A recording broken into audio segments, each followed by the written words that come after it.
Mic test, mic test, mic test. Test the mic. I see you. Happy now?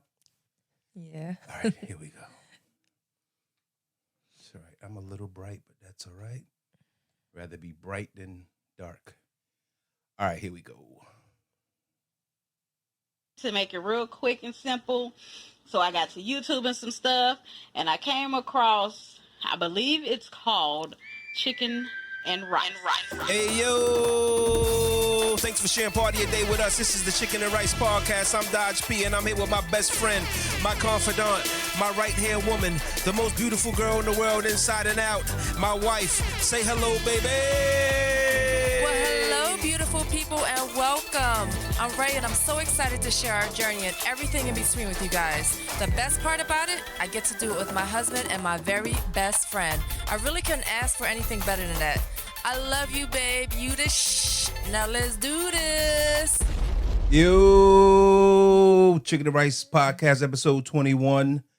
21? Yeah. That's, babe, What? that's my age. Wow. 21.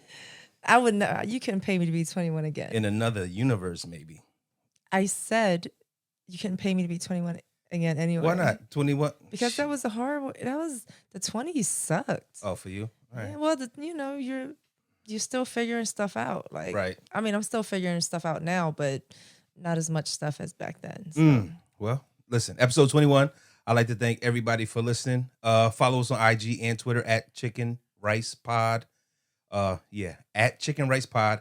It's such a weird combination, but Chicken and Rice Podcast didn't fit. It was too many letters. So Chicken Rice Pod, that's where you can find us. I appreciate everybody who's watching us on YouTube. We are now going on YouTube, episodes on YouTube as well as wherever you listen to your podcast. You know what I mean? I want to say what's up to all the dudes that has a good woman and that is treating her good. A lot of dudes have good women, they treat them badly. And I also like to say what's up to all the good ladies who have a man who might be better than himself and you're holding them down without making them feel like a dirtbag. So what's up to y'all? Hi. So what are you saying? Hi. I fall into one of those categories? No, not at all. I don't fall into the first category? Next. Let me repeat the category. To all the good dudes with a good woman and he's treating her great. Do I fall into that category? Yes, or no? you do. Okay, great. That's all. Look, you Yes, got to work. do. If you want us to be successful, you got to work with me. And I fall into the second category too. I'm trying. So follow us everywhere. Chicken and Rice Pod. If you're interested in hearing us discuss anything, drop us an email. Now this one is a little different. chickenandricepod@gmail.com. We're all, you know what? All over the place. Just find us on IG and just shoot a DM that way. You know what I mean? I Right. check those every so often, and I'll be sure to get back to you if you hit us up there. So this week in news, weird week, weird Sunday, not a weird week, weird Sunday. Why was Sunday so weird? That was the helicopter accident. That's not weird. That's just it's tragic. So we condolences to Kobe's wife and his family and his close friends and everything. It's a tragedy. Like I can't even think of another word Right. besides that because it was just terrible. Like it's one thing I lost a partner before. My first love actually, and it's like you can feel for somebody, but you just don't know what they're going through. Right. And like I kind of know, but I don't because she had children and Right. everything with him. Right. So and then you lose a child too. Like your child should never go before you. Right. So condolences to his wife. Like I just feel for her right now and everything that she's going through. And it's almost like she almost has to still be strong for her 3 daughters Right. that are, still around, and to lose a child and your partner, that's just like it's tough. Yeah, it's got to be tough. 9 people in all. So Yeah. Kobe, his daughter, couple coaches, a teacher, a coach and his wife and their daughter as well, and then two other coaches, a teacher and the pilot. So it's a huge loss. Yeah. It's crazy. And I really wish that I understand Kobe is a legend. He's done a lot for a lot of people. They need to mention the other people a little bit more. Well, I can tell you who they were. So there was Kobe, Gianna. There was John, Kerry, Alyssa. There was Sarah, Peyton, Christina, and Ara. So those are the 9 people who perished in this tragic helicopter accident. Now, the mother, father, and a daughter, I believe they have other children. Right. So now their children are like orphans. Yeah. Like that's it's tough all the way around. It's horrible. It's terrible. Like I pray for all of them. I pray for all their families. It's just I can't even imagine. So it's gotta be tough, and I'm not placing the blame anywhere. Right. But I think the pilot has to be more on top of his game. I have a SUAV pilot's license, which is not the same as a helicopter license. However, the train you cross train on a lot of different things, and so I just remember having to study for my test and having to know the difference between above ground level, above sea level, and stuff like that, and what clouds and fog do to your gauges and stuff like that. And it was just it's unfortunate that this pilot just got caught up in clouds and fog and was disoriented and literally. That's what it was, because I don't watch the news. Right. Like I do not watch the news. Right. So I don't know all the things that came out after that. That's all I heard, and I've actually heard that not from the news, but just from everything else. Today at work, it was just on the TV all day. So let me have the sports channel on. So let me try to I watched, me, I deep dive into everything so that I'm not misinformed. So I ran across an interview of a guy who was in the streets when it happened. So he says that the helicopter, it was so foggy. For those who don't know, we live near a hospital that has a lifeline? Is that what it's called? I don't know what it's called, but they fly people from our hospital or the hospital across the street from our house to different hospitals, or bring them to the hospital, via helicopter.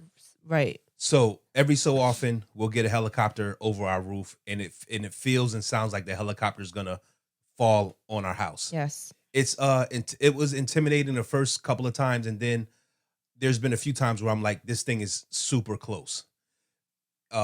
So the guy who was on the street said he was out there when the helicopter was coming overhead. He was a sound engineer, so he kind of can gauge sounds and where they're coming from and stuff like that, which is fortunate for his story because it makes it more credible.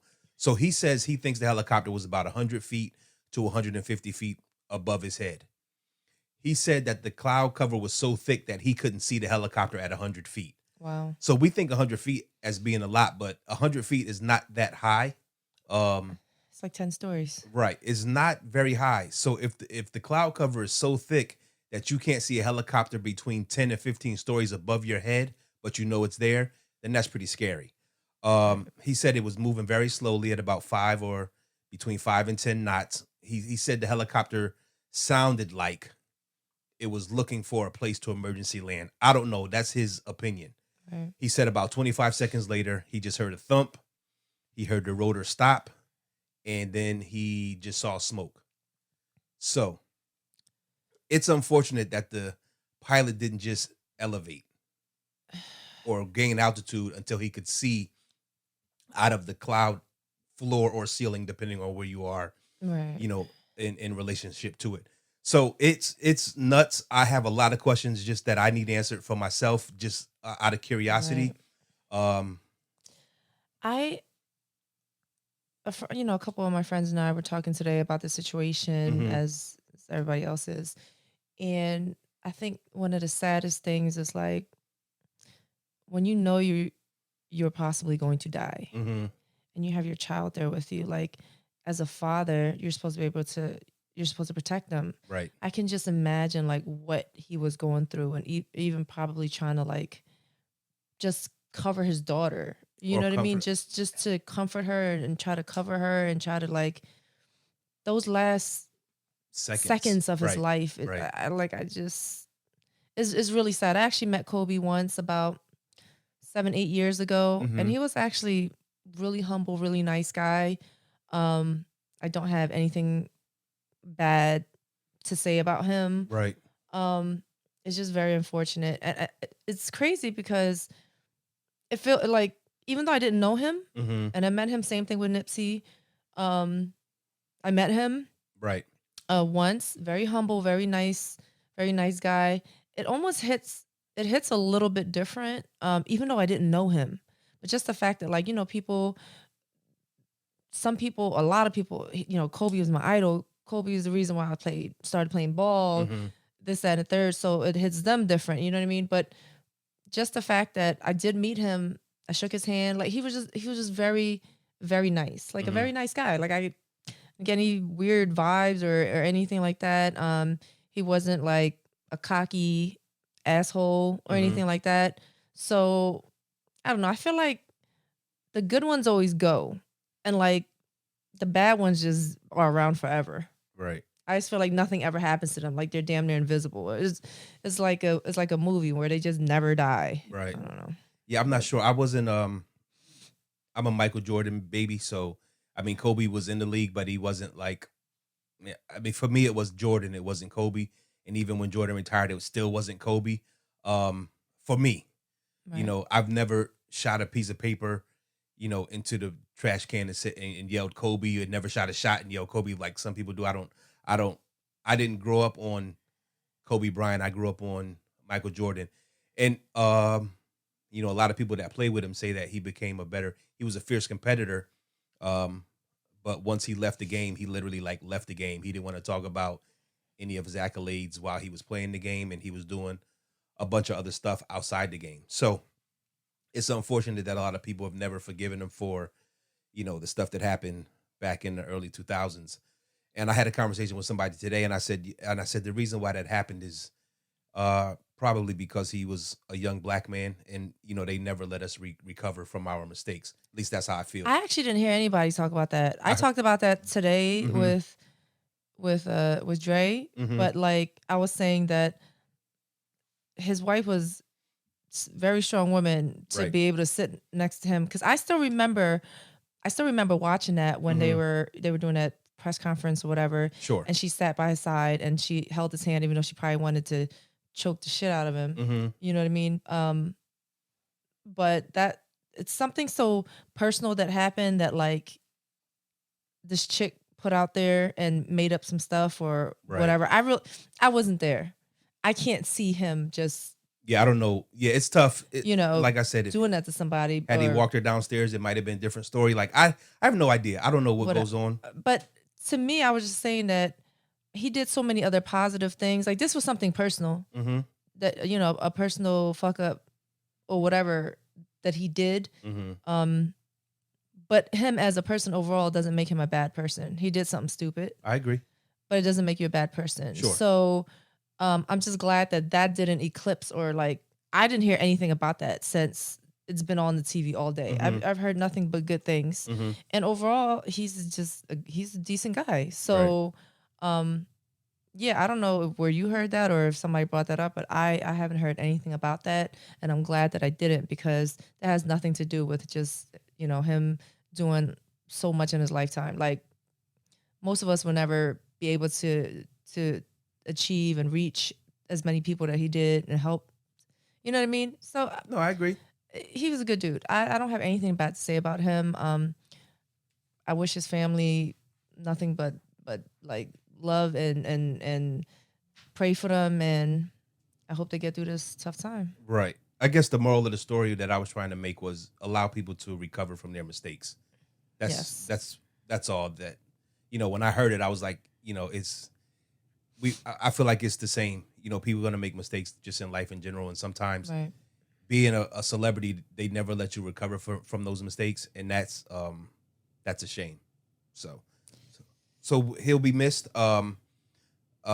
I know Vanessa has a huge support system around her, so she'll get through it. It may take some time. I feel for the girls, especially the baby who would never know his father or never know her father. She'll never know her father. So that is crazy.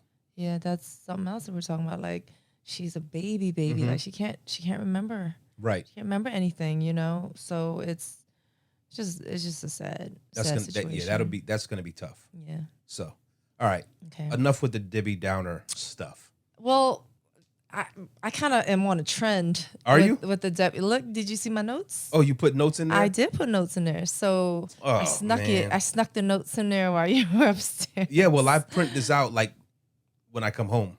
So please. It's right up there. I'm begging you to sooner. All right. So I see some stuff. Because all this stuff came up today while I was at work. Okay. So So you want to talk about I want to talk about not yet. Oh, okay. Or you want to stick with the sports trend? Yeah, go ahead. Let's stick with the sports trend. Okay, I'll let you drive for once. So we're gonna stay on sports topic a little bit. So Aaron Hernandez. Mm-hmm. So this past weekend, I watched. It took me 2 days. I watched the 3-part docuseries. So there's only 3 episodes? It's 3 episodes. It's an hour each. I felt like every time I saw you were watching it. It was 3 episodes. Okay. So with that situation, I did not follow it back when it was happening. Mm-hmm. You did. Right. I just know that, you know, it was he supposedly killed somebody and whatever, and then, you know, he ended up killing himself. Right. So when I watched the whole thing, it was insane. Mm-hmm. It was insane. And people keep saying, I keep hearing people say that, you know, he was trying to be gangster. He was trying to be in the street. No. Mm-hmm. He wasn't trying anything. He was a killer. So you think he was mentally off? He was off. And like at the end, they were saying something about his brain with the head trauma and everything like that football brings. But he was fine when he was with his family. He was like fine when he was right. Mm-hmm. So the thing about it that I got from it was he was not trying to be street. This man was cold-blooded. Like, he had 6 attempted murders and 3 that actually went through. That he actually killed 3 people. So that's crazy. You know, the two guys in the car that he shot up in Florida. Mm-hmm. The guy that, I mean, he was bad news too, but the one that he shot in the face. Oh, he shot his boy in the face. Right. That's when he got all the cameras put on his house because he knew that the guy was dangerous and he didn't off him. So now he got to watch his back. Right. The 2 dudes at the club in the car that he killed. Right. And then his friend, and like the crazy thing is like these are his friends. Some of them are his friends, and other people it's like, it was for no reason. Somebody spilled a drink on you. Mm-hmm. Somebody looked at you wrong, or somebody said something. Like it was so ridiculous, and he killed them with no hesitation. Mm-hmm.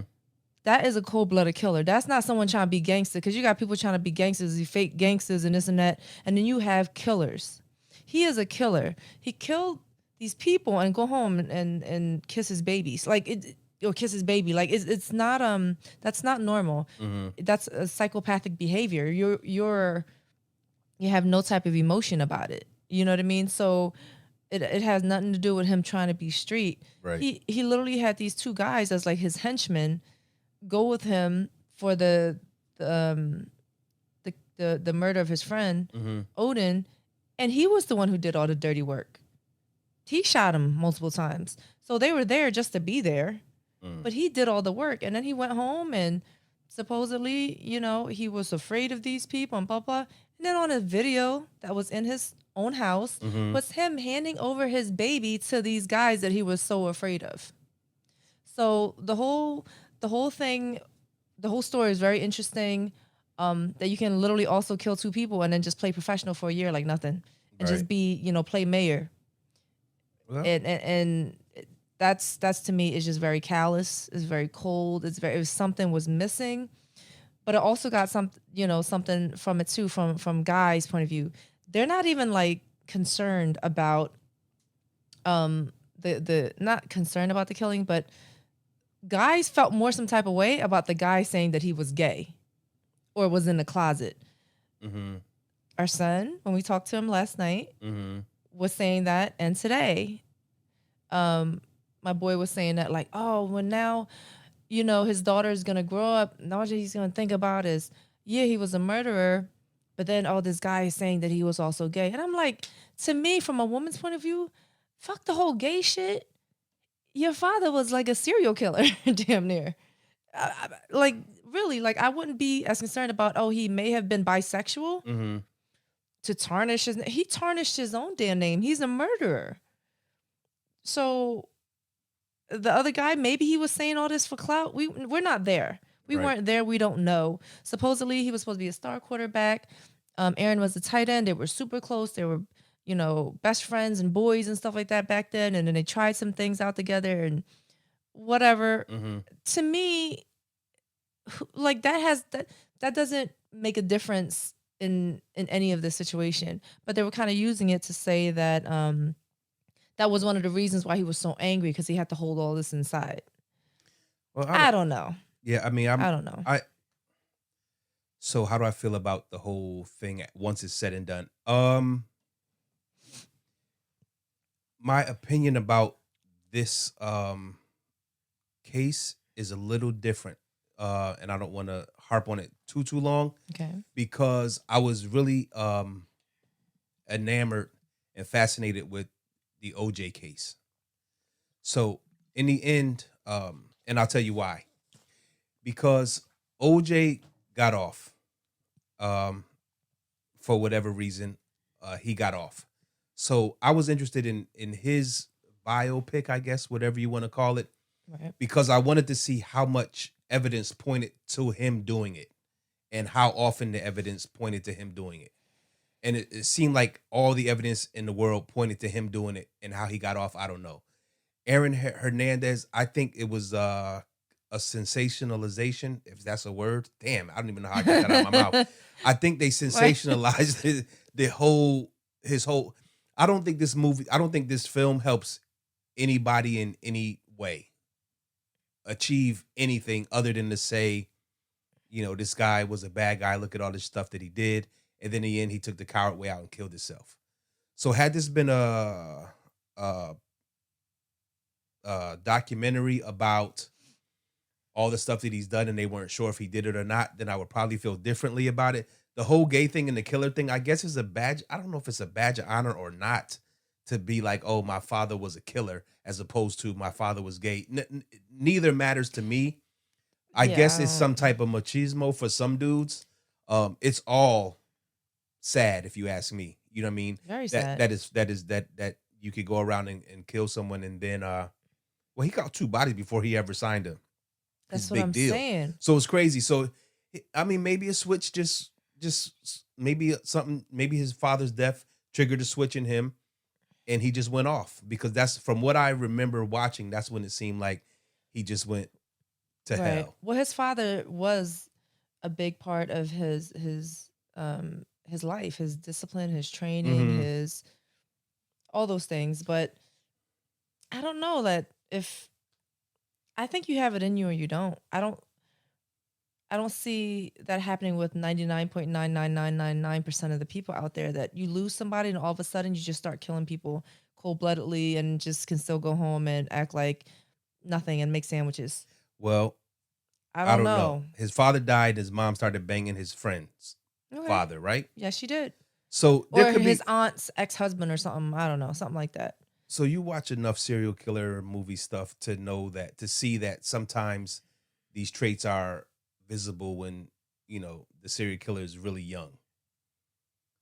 So as an adolescent, maybe, you know, fucking with animals, or, you know, others, like taking the heads off of doll babies and stuff like that. Mhm. So I could easily see how this, you know, the death of his father and then his mom doing that shady shit, it just triggers something. He was angry. Yeah, of course He was angry. very, very angry. But I just don't know, like, when that switch goes off, that Right. you can really just become a stone cold killer, like, right away. Like, it's just, I don't know. Yeah. Everyone's different. Mhm. Different killers, I'm sure, all kind of had. I mean, the typical serial killer and stuff, yes, because I'm very, very, very fascinated with serial killers, Mhm. and all I really watch is the ID channel or HGTV. So um some people don't know that they can kill and not feel anything until they do it. Mm-hmm. So, and I think because he also had a lot of power, he felt untouchable at one point. When he was in Florida in college, he shot up a car with two people in it, and it almost kind of never got reported, and nobody, the bartender didn't say anything when he beat him up or whatever, because at the end of the day, he was this big college football star at the time, and then he was serving him underage, and he was just like, oh, if that's almost like that with anybody and anything. If you keep doing stuff and you keep getting away with it, you're going to keep doing it. So let me ask you this. Okay. Because I want to move past all of this shit because it's depressing you? It's not depressing me. It's a little bit boring to me. Okay. But let's just say our society, and this what you just said ties into a couple of topics that I have. So let's say the bartender that was serving him underage, right, and then didn't report the shit that he did. Do you feel like the bartender should be responsible for some of the stuff that happened down the line? That's a little too technical for me. Well, so he shot up the bar, or he did something to the bar. No, what happened?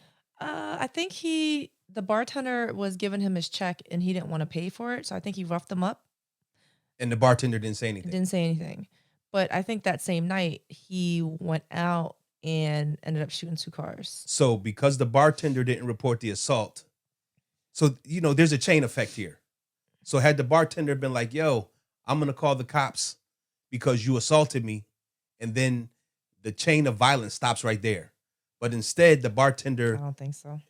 He would have went to jail. So he wouldn't have been able to do whatever he did later on that night. So there's a chain of events that happens when something doesn't stop that chain. Yeah, but or break the chain, not stop it. I don't think so. I think that was going to happen anyway. I think he was just going down that road. It's hard to say, but I think that my opinion is that somebody has to be responsible for breaking the chain, for breaking the cycle, and that bartender could have been that catalyst that broke that cycle, at least for that night, which could have changed the chain of events going down the line. We don't ever know.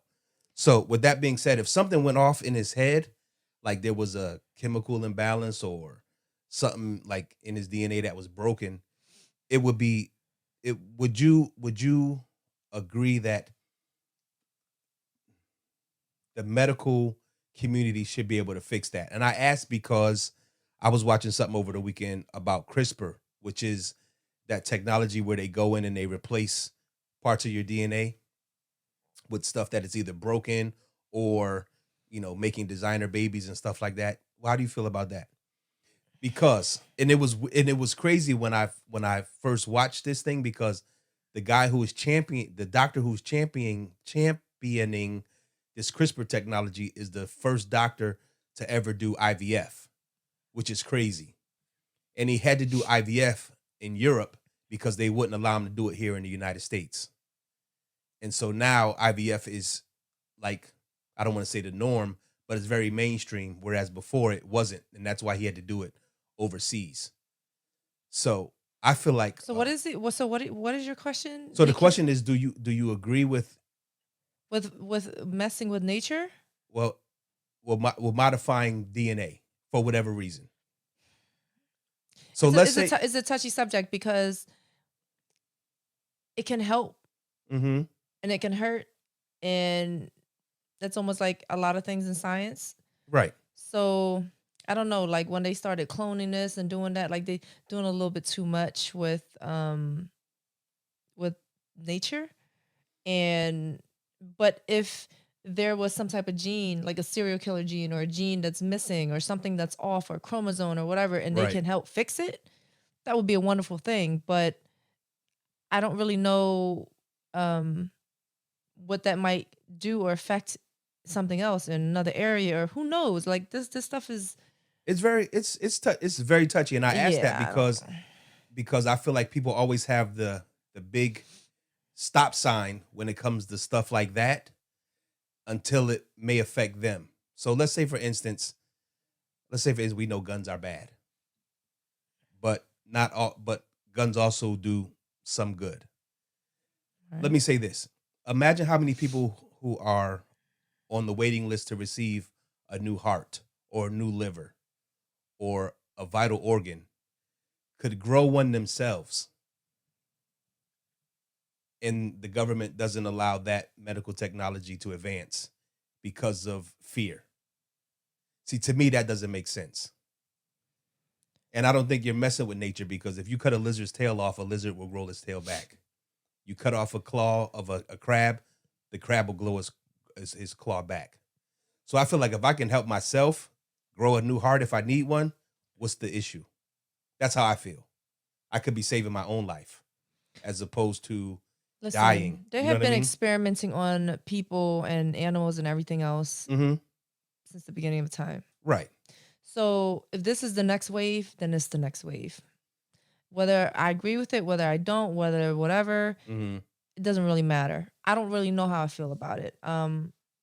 Because I don't know anything about it. I don't know cases of it helping or hurting anybody. I don't really know anything about it. So I can't really say anything right now. Right. So I just feel like whenever the government tries to block something, it gets through anyway, first underground, and then the government says, okay, sure. now we can't control it, so let's kind of legalize it. Let's legalize it and then profit off of it. Right. So let's cut through the bullshit and just allow it to happen. It's going to be, everything falls in the hands of the bad or the evil regardless. So why not be in front? Why not be a trendsetter instead of catching up on the back end? That's how I feel about it. Right. It's just crazy. I just feel like some of the technology is there, and government just shuts it down. Like for instance, stem cell. I was day trading stem cell company stocks in the early 2000s when the government didn't know if they were going to allow stem cell therapy to be legal or be illegal. And just imagine, instead of putting up a fight 20 years ago, if we would have just been like, okay, let's let it rock and let's regulate it, or do whatever we need to do to make sure it doesn't get too out of hand where we could be medically today. Just like the IVF doctor. Yo, we block it here. Forget it. I'm going to go somewhere where they don't block it. I'm going to perfect the technology. And now look how many families we helped. Right. By separating the sperm and the egg, fertilizing it, and then putting it back. So that's, sometimes we put our foot in our own mouths, right, for unknown reasons. You know what I mean? Right. So it's just crazy. Like I said, there's so much stuff on the horizon. I wish I could be around to see it all. I just know I'm not. I don't. I want to see it. I don't. I want to see a man. It's freaky. They're already doing eye transplants and stuff like that. So it's that's freaky. crazy, Face right? transplants, eye transplants. Okay, so I'm gonna lighten it up a little bit. I'm still talking about surgery, but did you see this new trend? No, I don't never see any new These trends. girls, I just saw it today. Mm-hmm.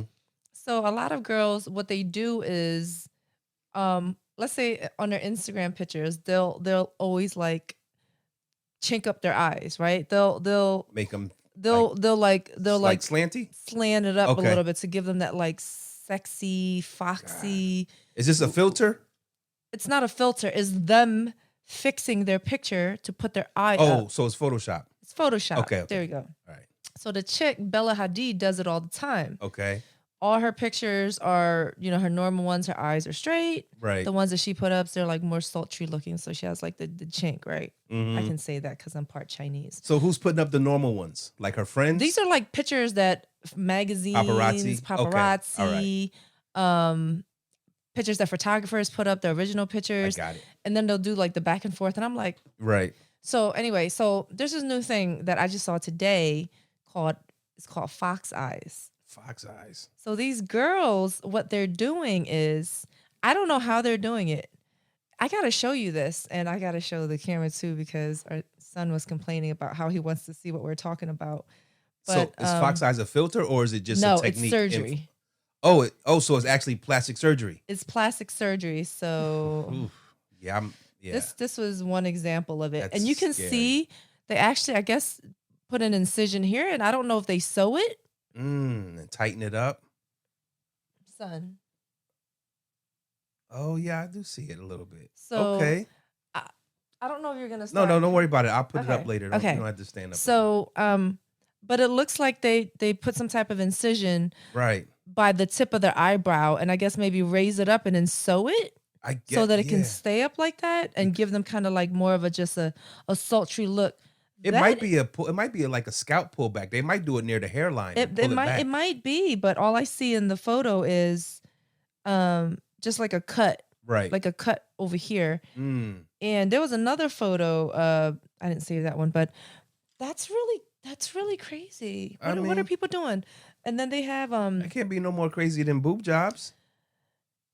I guess it's not normal yet. I guess when it's a new surgery or something like that, it's really freaky. But yeah, they had these girls in, here now it's all about big lips. Your lips can't be big enough. Right. They can't get big enough. Some people's lips look like they're literally gonna explode. I think some people's lips do explode. In Asia, I don't know if it's Tokyo or Korea, they were doing these lips that making them thinner. And what they were doing was they were sewing them in. So let's say if they had like a rounder, my a lips fuller are, lip, a fuller lip up top. What they do is they'll see the stitches and they'll bow it. So they'll really bow the top, but they'll make it like half the size that it was. And that was the thing in Asia. So their lips were full and they're making it smaller. Like, it's very interesting, the standard of beauty in different parts of the world and what people find beautiful. What I don't understand is when people try to be a whole different race. There's a white guy who actually undid his eyelids and changed like facial structures and everything, and now he looks like a Korean pop star. Yeah, I'm not. Yeah, I don't. Like a complete, like he looks like he looks Asian, completely Asian, but he literally got all the surgeries that he needed to achieve that look. White guy. Yeah. That's weird. And then that I don't understand. I understand, again, different places have different standards of beauty. Right. Okay. But just to try to be a whole different race. There's that one German lady with the ginormous boobs who she gets these injections to get her skin black. Yeah. And then she wanted to get surgery to widen her nose. And then she got like her hair, something done with her hair. She's pretty dark now. I don't know. Does that make your pigment that way forever? I don't know. It's very interesting. No idea. I'm not interested in any of but those. It's just, it's that's so extreme. Like how do you wake up and say, I want to be a different race? I guess it's just how you feel. What does Dave Chappelle say when he was like, what if I felt like I was a Chinese? Right. Yeah. If I was a Chinese man. Exactly. That's what I'm saying. So I guess it's just how you feel on the inside. And I guess it's interesting. It's a great time to be alive. Because you know what? Yes, because you know what? I feel like I want to be an Asian dude. I'm gonna turn into an Asian dude.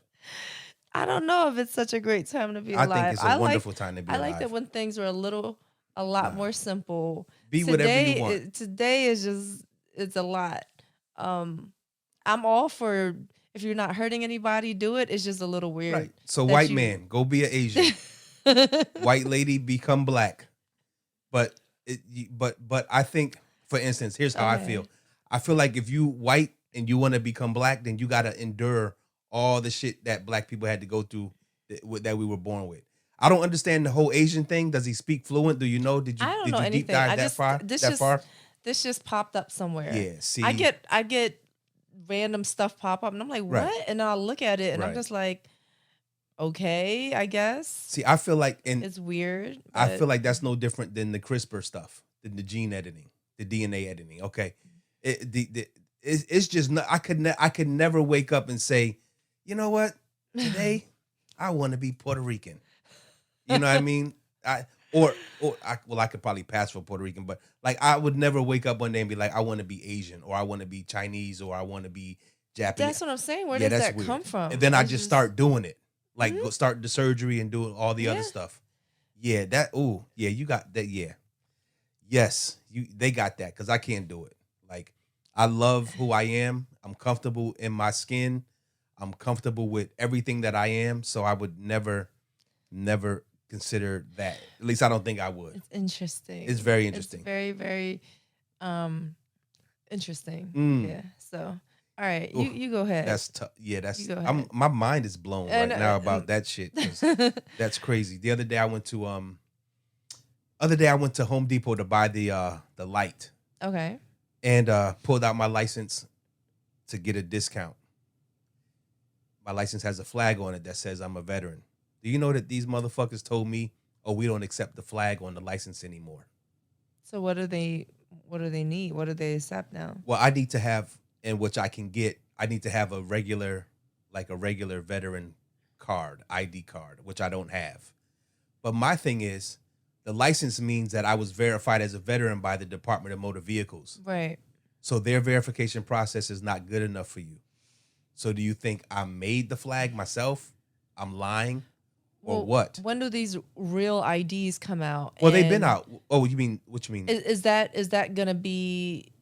See, I still really don't understand what's going on with this real ID thing. Like, for travel and stuff? What's different about it? Because I don't know. I have no idea. I just think it's a way to further segregate and divide the population of the United States. I don't understand it. I don't know. You know what I mean? So if that's the case, then require everybody to carry passports. Right. Like well, then every you other could country fix does. that easily. Just go to Lowe's. That's exactly what I said. That's what I told her. I use my little scan thing that I put on my credit card. I'm not a vet, but they're supposed to serve. Well, I am, and you're my wife. Right, and their wives. So, and they never ask me for anything. They just scan it and keep it moving. Right. And so that was my thing. I said, you know what? I guess I'll start shopping at Lowe's again. And then what can you say? You know what I mean? You can't say anything because for whatever reason, now you don't accept my license anymore with the flag on it that I've been verified as a veteran. It really pissed me off, and I have changed a lot because I would have a year ago I would have made a scene wondering why you're being such dickheads to your veterans. But instead I said, you know what? Forget it. I'll just start shopping at Lowe's. It's unfortunate because Home Depot is right up the street, but Lowe's it is what it is. Far away. It's not that far away, especially if I need to save some money. So I'm going to definitely do that. And one other thing that I caught on Netflix, or was it Prime? I don't know. One of those things. One of those two lovely streaming networks. Right. What I found out and what blew my mind, like literally my head popped off of my shoulders. A little bit, rolled off, it popped off my shoulders and it hit the ceiling, came back on. Nice. Interesting. The country that I thought would never participate in prostitution. Excuse me. I'm so excited. I'm spitting. Excuse me, guys. The country that I never thought would participate in prostitution was some of the biggest pimps in the world. And this was in Iraq. So I watched. That's not surprising to me. I watched something called when the way that they treat women, with not giving them rights and stuff like that, I would assume that this wouldn't happen. But then the mask that they use to say it's okay is called a pleasure marriage. Pleasure marriage. So you can go to an Islamic cleric and get married for an hour so that you could bang a chick, and then underage, even underage, as young as 9, you could bang her and then leave her. You can molest her. Okay. And that's okay in the eyes of, I guess, Allah. And didn't you tell me that, but it had to be sodomy? Well, here's the thing. It's weird. I feel like 9 is too young anywhere. Some places 13 is the age of consent for marriage and stuff like that. 9 is just way too young. But what they were saying was, you can't have vaginal sex with her, but you can have anal sex with her at 9 years old. And so one dude was like, well, what if I hurt her? And the cleric said, does she know where you live? And the guy was like, no. And the cleric said, that's fine. Then you could just leave her and she would never find you. And it's okay in the eyes of Allah because you were married. Where are the parents? Well, they were saying that some of the parents give their daughters up because they need the money. So it's really a pimp and hoe situation. It's crazy. It blew my mind because these are some of the people who claim that, everything under God. Like, I didn't know. Like, every time I deep dive into religion, I get more and more shocked about the shit that they do behind closed doors. Like that religious stuff. Yeah. Freaks me out. And I was just like, are you kidding me? I would never. This is, this is the religion where they cut a woman's nose off. Mm-hmm. But you will sell your daughter And it's okay. And it's cool because she was married. You can sell your 9-year-old to get sodomized, and it's Wow. okay. Wow. Yeah. I was upset a little bit about just I kind of hate people. I do hate people. And I don't kind of hate people. I really hate really religious people because they're such hypocrites. You know what I mean? About a lot of stuff. It's not even the hypocritical ain't even the word. It's like that times 1,000 because you're not. You're saying it's almost like, don't do as I do. Do as I say. Do as I say. Yeah. I say this is wrong, even though I'm doing it, but don't you do it. Wow. Yeah, and then you have to pay the girl and you have to pay the cleric. So yeah, it's a real pimp and hoe situation. I'm like, yo, these dudes, like, ooh, it's nuts. It is nuts the way stuff happens. It's crazy. But I know I don't like people. I don't even like being in close places. Like when I'm at the job, here's how weird I am about being in close places. Like if I'm at the job and we have a kitchen, you know, where there's a dishwasher, sink, refrigerator, microwave, you know, it's a little cafe joint. Like if somebody else is in there, I'll walk out. Like I hate being around people. Right. I hate being in elevators with people. I hate holding the door for people. Like I hate all of that stuff. And I know people be like, yo, what's wrong with him? I just don't want to be around you. That's what's wrong with me. Like I don't like being around people. And especially that, and I think it's weird because I already know like it makes me upset. Like when I'm fixing, I sound country. When I'm heating up my lunch in the microwave and I'm waiting and somebody walks in, I'll walk out. And in the kitchen at the job is big. It could be a couple 100 square feet, 250 square feet. So it's not a small kitchen, it's a big kitchen. But I just feel like I don't like it. Is that weird? No, it's not weird. Yeah. And I really shouldn't, say too much about how I feel about probably 80% of the world's population, but I don't really care for people. I'm good with people. Right. I'm good with people, and there are some people that I really do like. Right. But just like maybe just dealing with I'm called like an ambivert. Is What's that what you call it? I don't know. I've never heard that word. It's an introvert and like an extrovert. Like so that sounds like a regular person to me. No, but like so I'm pretty much an introvert. Like I really like being home. Right. I don't like dealing with a lot of people. I don't like any of that. But if you put me in those social situations, I'm fine. You can cope with it. I can cope with it. All my jobs, I've always dealt with a ton of people. Right. But I don't prefer it. If I can have a job where I'm behind the scenes somewhere, I would prefer that. Like, and we met with this whole modeling thing. Go back to episode 1 if you guys don't know.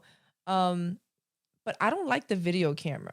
You probably see me fidgeting a lot and doing weird things and just not really knowing where to look and stuff because I really am not comfortable in front of a video camera. Right. A regular camera, take pictures, love it, fine. Video camera, not so much.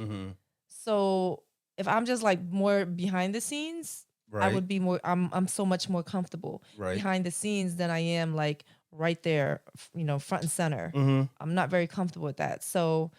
But I found that word ambivert or whatever. And that's just a mixture of both. Like you can be in those social situations, but more than not, you would, prefer to just be alone. And I'm all good alone. Like I like it. I like being alone. I like doing my own thing. Oh, ambivert test. Are you looking it up now? A person whose personality has a balance of extrovert and introvert feature. Sounds like a normal person to me. They just making up shit now. Ambivert. Ambivert. An omnivert. What? Come on, guys. What is that? Someone who is an introvert and extrovert. Sounds like an ambivert. Isn't that the same thing then? As a regular person. Can be extremely introverted when presented with situations they don't want to be in or don't care about. But on the other hand, be the life of the part. Come on, fam. Stop with the bullshit explanations. Like, sound like a regular person to me. Well, there's people I know that love just being around people, like our good friend who can't be alone. Omnivert, ambivert, introvert. And there's people extrovert. that I know who are like severely introverted. Like don't want anything to do with. This is nuts. They just trying to confuse us like the FICO score. Yo, why FICO fucking with us? So I guess regular people are doing too well, so they got to change the rules again. I don't get it. Because I remember when perfect credit was like 750, right? Something like that. I think so. Something like that. And now it's what, 800? No, because my score is above 800 right now. 850? I think it's like 850 maybe. I don't understand who they trying to eliminate from the credit pool. Like, just tell people no. Listen, when we went to the bank, was it a year ago or whatever? Mm-hmm. And the lady told me my credit score. I was like, well, what? Right. She was like, your credit score is very high. Right. And yours, sir, is very low. She was like, and I'm like, what? She was like 834. I was like 834. Right. What? Got good credit. Yeah. Yeah. I was pissed. I don't know what. Mine came back super low for some reason. It was like dumb low, like 610 or something. It was something. It's higher now though. It's much higher. It's almost 800 now. But it was only like 690 or some crazy number like that for like 3 days. Right? So that pissed me off because I'm like, yo, that's not correct. Right. And so when I figured out what was wrong, which was nothing, I don't know what it was, went back, they were like, oh no, we have to use the same credit that we pulled in the last 30 days. I'm like, days. See how y'all be fucking y'all. Like, you know what? It's all right. Yeah, I guess it wasn't meant to be for us to get whatever we were trying to get at that time. It's okay. Now I'm 800. Now y'all want to change the rules. See, I see how they play. But guess who has let me ask you this. Okay. And this is weird because is there anything about me that is your weakness? Let me just say this. I was watching a show where the chick smells her dude's armpits. And that's like her weakness. See, because you be watching dumb shit. It was a show about marriage. Dumb shit. So marriage shows are dumb? Dumb. I thought that was weird. You like watching a lot of relationship stuff. Right. It's weird because I don't. Right. I need some decapitation somewhere along the way. She smells her dude's armpits and that's one of her weaknesses. That's bull. I'm just like, yo, this is that's a weird. Bull. I don't believe it. I beloved it. I believed it. I don't believe it. So why would she say that? Just clout chasing on TV? Probably. Yeah, I thought. Probably. Or she's just nasty. It was weird. I do. Okay, so your my weakness, or when it comes to you, is your touch. Sure. Doesn't have to be a sexual way or anything. Sure. It's just I've never been touched that way. Like you can just put your hand on my leg and just rub it while we're watching TV, which you still do after almost 12 years. And damn, we've been together 12. Yeah, man, it's creeping up on it, but I love that and your sense of humor. The way you make me laugh, which is all I'm day. I'm pretty funny though. All day, every day. You're very funny. Yeah, I try to whatever. You can't do it. But you're funny. So yeah, I'm pretty funny. That is like my favorite thing about you is because you're funny. You make me laugh. So that's very important to me. Yeah, so that's my weakness. Wait, what is your weakness when it comes to me? You know I'm super strong. I ain't weak nowhere. Come on, don't play these games with me. You know I ain't weak. Come on, dog. You know stop being a mark. I don't know. It's a tough question because I don't like. There's not one thing. Like the whole. That sounds corny. Like, because I was about to say I'm weak about the whole package, but that's super corny, and it's not that. But it's just like, it's like I said the other day. Like every day I wake up, there's not a day that I wake up and I'm not happy to be waking up next to you. And I don't know, that's never happened before.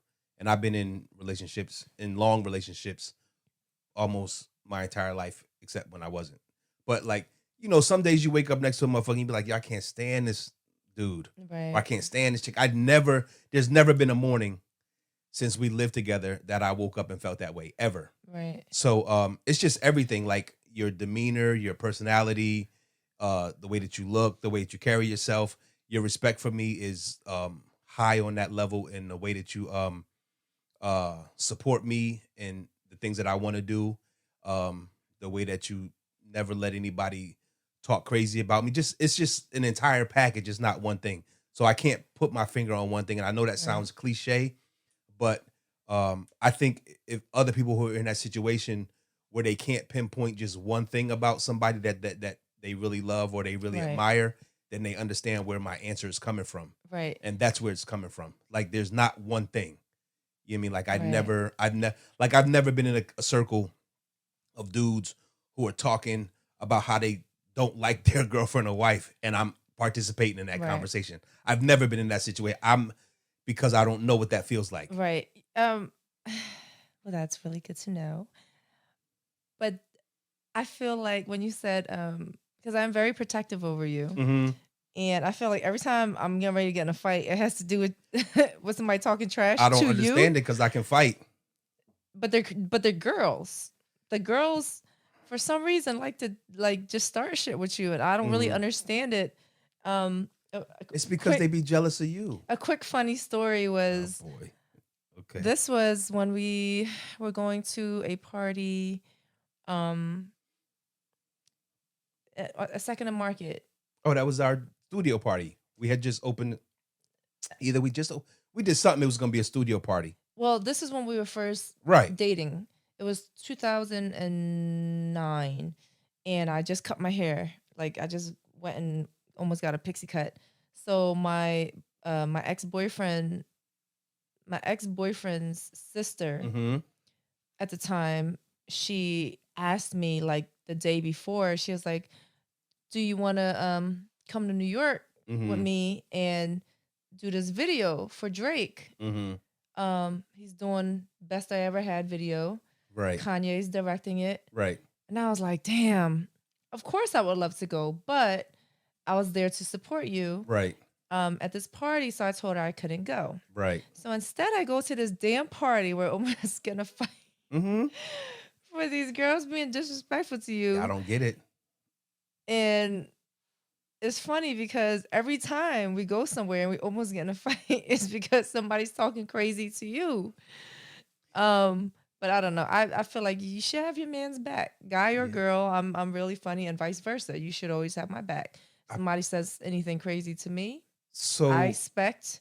Oh yeah, of course. I don't play no games. Absolutely, I know that. So did you tell me that it was a Drake? You never told me, right? I think I did. I don't think you did, because I wouldn't have let you come to my little shit. I would have been like, yo, go to the video. Yeah, but I was there supporting you. I know. So I'm just saying. I'm just, it was, I'm a Drake stan. So I'd have been like, yo, go to the video. I'll see you tomorrow. But this was his first single. I know. So, I didn't know. You didn't know what he would turn into? No, not even that. I didn't know you were.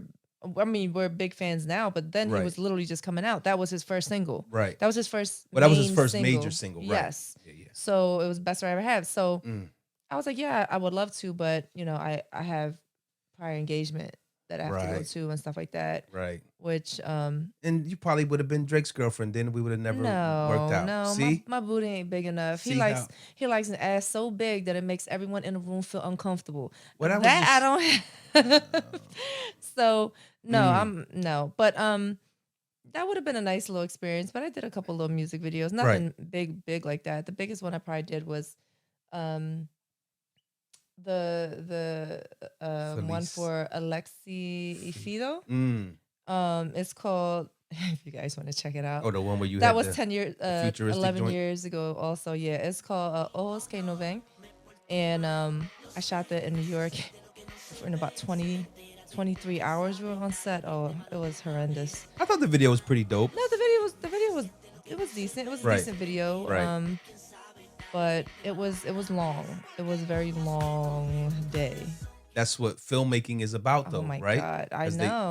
They literally built the set. Sets, right? Like, that's dope. All there, and literally took about 23 hours. Yeah. So hurry up and wait. Yeah, that was, that's tough. Like I like to see stuff like that as it develops, and that's just the creative side of me. Like I like to see how other creatives get stuff done. Right. You know what I mean? Like that photo that we looking at in front of us. Like when we went to that dude's studio, Yes. I was just like, yo, I couldn't believe that his studio was kind of the same way my studio was, like as far Yeah, as like a building though. dingy and dirty. But like, you know Right. what I'm saying? Like Right. when people used to come to the studio we had on Carpenter Street, they would be like, oh, I'm not coming down there. And I'm like, listen, this is where all the fucking shit happens. Either This you is where coming all the down here magic or you not. happens. Yeah. Like you see all the shit that drew you to me, this is where it happens. Right. And so it was the same with this guy, but I had always admired his work. So when you said you were shooting with him, I was like, I gotta go. Yeah. And then I was pissed off because he took some of the greatest photos of you that you still have. I'm not crazy about the photos. You love them. Yeah, I like them. You love them, but I'm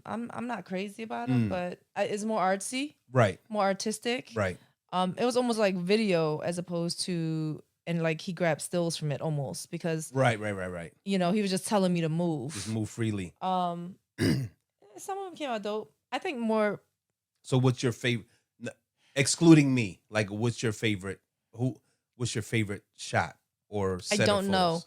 I don't know because at this point I probably had over like 50 or 60 or 70 photo shoots. So I really would have to go back through some old photos and look and see what. But my favorite ones are basically with you. I don't know. Like I said, there were a few photographers that I did really like working with. Right. But I can't think off the top. It's just it's too long ago and it was too many shoots. Right. So I really can't remember. How are we looking at what time? Well, go ahead. We good? Yeah. Okay. Don't ask about Okay. no So time. I'll cut it off when we get done. all right. I just like our time frame. You know what I mean? Like I Right. like it within like around an hour. Right. So today, I did talk to my friend again, my coworker, and we were talking about he asked me, he's like, what's today's date? And I'm like, the 27th. He's like, oh, because Philly already has 30 homicides. I said 30. So I've been trying to look it up all day to see like where we're at. And for some reason, they don't have that stat. He had either heard it on the news or saw it somewhere. Right. They don't have that particular statistic for like as of right now, today from January. But I did look it up and in 2000, okay, this is gonna give you like a little bit of an idea. So last year, 2019, there was 356 homicides, basically almost one a day, or basically one a day. Sure. They said it hasn't been that bad since about 2007. Today, right now, January 27th, we are 3 times the number of homicides at the same date last year. Okay. 3 so it's times. been busy in January. It's been very busy in January. So I think then he is probably right. It is probably 30 or more homicides in the city of Philadelphia. Can we change the name from Brotherly Love? Why do we have that name? Well, Where did that come from? Because there is no love in the heart of the city. I never address Philadelphia by any of its negative nicknames. So I'm never like Filthy Delphia. I'm never like Philadelphia because I feel like, and you should know this too, you talk things into existence. You know what I'm saying?